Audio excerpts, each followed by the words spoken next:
When I moved to Malibu back then, we weren't rich. We've never been a rich family. You didn't need to be rich in those days. No, you didn't. The rich people lived at the beach, which was your celebrities, your movie stars, and all that. In the canyon, I lived a half mile from the beach in Trancas Canyon. A beautiful home. Cost like $50,000 back then. Today it'll cost you a couple million, of course, because everything's gone nuts.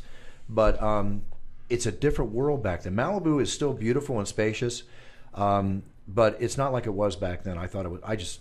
Maybe I'm getting older. I just loved it back then. I loved it when it was more of a countryside. Everybody knew everybody. There was 35,000 people that lived there. No, 27,000 people lived there when I moved there. So the population's increased exponentially larger. I did I watched an interview with that dude who played and analyzed that, the little Italian dude. In what movie? Analyzed that, the one I did the second one. In those days I was doing sequels. I did all the bad fucking sequels. But I did analyze that. And he was in, and I did analyze that too, and he was in the one and the second one, and his name was something Vitarelli. Joe Vitarelli. Joe Vitarelli did a thing that he left Brooklyn and retired in Malibu, and his neighbor was Sean Penn. Then he lived on Point Doom. Is that true? Yeah. And Sean Penn used to torture him and say, "Hey, when are you going to do one of my movies?" And he go, "Stop." And finally one day he goes, "Listen, I ain't fucking around. I need you for this movie." It was State of Grace. State of Grace is great movie. Great fucking movie, dog. Nobody's ever seen Gary Oldman in that. All you dumb fucks that are watching Gary Oldman and Iron Man and True Romance. And he wasn't bad in True Romance. He was great. But now they'll see him in Planet of the Apes he was one of the baddest mofos Dracula, you could ever have. Dracula, fucking The Professional, when he eats a pill and does that shit with his fucking neck. But one of his craziest movies that nobody talks about is a film by the name of Romeo is Bleeding. Oh my God!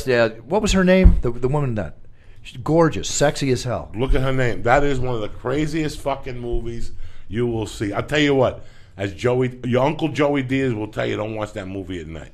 That's how crazy. And it's a fucking mafia movie. It's like a mob, a hitman, cops in New York. Juliette Lewis? Read the fucking No. Read the fucking IMDb. Who's in that movie? Gary Oldman, Juliette Lewis, David Proval, Will Patton, Gene Canfield, Larry Joshua, Lena Olin. Yes, Lena Olin. Yeah. And James Cromwell. But Lena Olin. Who else? Dennis Farina. Oh, yeah. They're not even on the first page. Though. Yeah. No. That movie doesn't fucking end. That scene in the hotel room, Lena Olin plays a fucking hitman. Hit woman. A hit woman. Yeah. It is one of the craziest movies you will watch. And she's sexy as fuck. Yeah, exactly. I got to say it with you, Joey. Sexy as fuck. I mean, you look at her, and you might have to watch that fucking Romeo's Bleeding. They don't play it on TV. It's one of my favorite movies. Because it's too deep.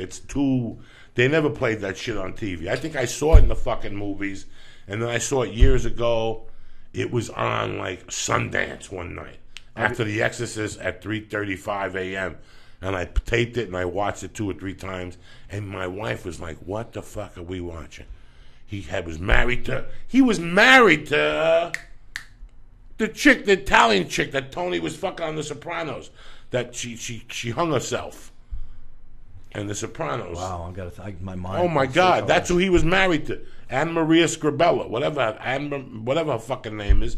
And he had Annabelle Sciorra. The little brunette. She's a dog. Yeah. And he had what he was a cop, and he had a hole in the backyard, and he kept saying, "I'm feeding the fucking hole," and he put money in the hole every night that he stole and he shook people down for, and he just kept putting money in the hole. And she left him, but he had to deal with this hit woman, and this hit woman cleaned some clocks on the Upper West Side.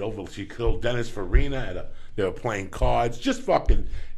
If you get a chance, Romeo's Bleeding. That's your little present for the 200th episode. You know, my dad was a writer, and he said there's basically 15 plots and 150 ways to tell each story, barring any historical reference. But there are standouts, of which this is one, which is not a typical plot that's been told. This is an extremely unique film, and if you're a film buff or you want to see something, I'm telling you right now, you got to listen to Joey. See this movie. I remember that it opens up with they're both bleeding in a car. That's how the movie opens up. Because it goes backward. It goes backwards. So it's this scene where they're driving and he's like, "Help, help." And she's been shot and he's been fucking shot. And they're driving, cutting people off, and there's blood everywhere. And you're like, what the fuck? And all of a sudden it shows them like getting married, eating Chinese food. So it's one of those fucking... And remember she had one arm? What was the thing in that? Oh my God! You remember that? That's right. Yeah. No, this is fucking. It's crazy. It's so far out there. Fucking crazy, and I always forget to talk about it, to check it out with fucking Rick. Rick, that's a great movie. Gary Oldman, Dracula. Everybody says if you take a poll that Gary Oldman's Dracula is the best Dracula ever made. Fact or fiction? If you can cut Keanu Reeves out of the movie, yes, it was. Keanu Reeves is probably the worst thing in the movie, and I'm a Keanu Reeves fan. I mean, give me Point Break any day of the week. But yeah, he was menacing in that. How fucking good is Point Break? I could watch it How every. good is seriously. the guy that died in Point Break? Swayze. I grew up with the Bodhies of this world. I grew up with the Swayze characters. These were my bros when I was growing up. Everything in that movie I related to, except the bank robberies, of course. But I mean, they were nuts. Surfers are nuts. Believe me, a whole different ilk all to themselves. Really? Real surfers. I'm talking not I like to surf. I'm talking a real surfer. They eat, live, and breathe surfing. It's a whole different society. And these guys would rob and go hit different beaches to get the... Yeah, well, remember that's how they found it in Point Break, right. Because Gary Busey, who was, and speaking of Malibu, Gary Busey was my neighbor next door for 8 years during the Buddy Holly days. I used to party with him down at Trancas, with him, Michael Parks, David Carradine. The Lows would come down when they became of age. I mean, you name it. Anybody lived in Malibu, party this place called Trancas. It was the hot spot. I mean, we got in brawls there. We got drunk there. We did everything you could imagine there. That you don't have anything like that in Malibu anymore. That's when Malibu was a little more quieter, but it could be wilder. Now, what's this stuff about McQueen you were talking about? Because that's one of my dogs to the fucking end. That's... I write about it in my book, and thank you, Joey. You read my book, and really appreciate the words you gave me on it. But I had the pleasure of meeting Steve, because when I moved to Malibu, I became friends with Chad McQueen, his son, and we became best friends. And I first met Steve when he walked up with Ally McGraw to his house. It was right after they finished making The Getaway, and they had that really highly profile romance, when he left. How hot was she? Hotter than hot. When he smacks her in the fucking face by the station wagon. Which he really did. He really fucking belted her. Yeah, he belted her. Watch the scene. We put it on. What should I put in? The Getaway. The Getaway. Steve McQueen, Ally McGraw. The smack in the fucking mouth. Sam Peckinpah film, one of my favorite directors. I remember seeing it in the movie theater. The Cinema movie theater in Unison, New Jersey. As long as you had the money, then you check your ID. And I remember going to see that movie, and Steve McQueen fucking destroyed me. Mr. Cool. Destroyed me in that movie. And I got to tell you something. I'm not one for big remakes. The one that they remade with Alec Baldwin. The reason today why I like Alec Baldwin is because of the scene in that movie. Which one? When he's in jail and Kim Basinger comes to see him. He's in the Mexican jail in the beginning. He's in the Mexican jail, and he says to her, blah, blah, blah, and they're talking. And she's like, yeah, I wanted to see my brother, spend some time with the kids.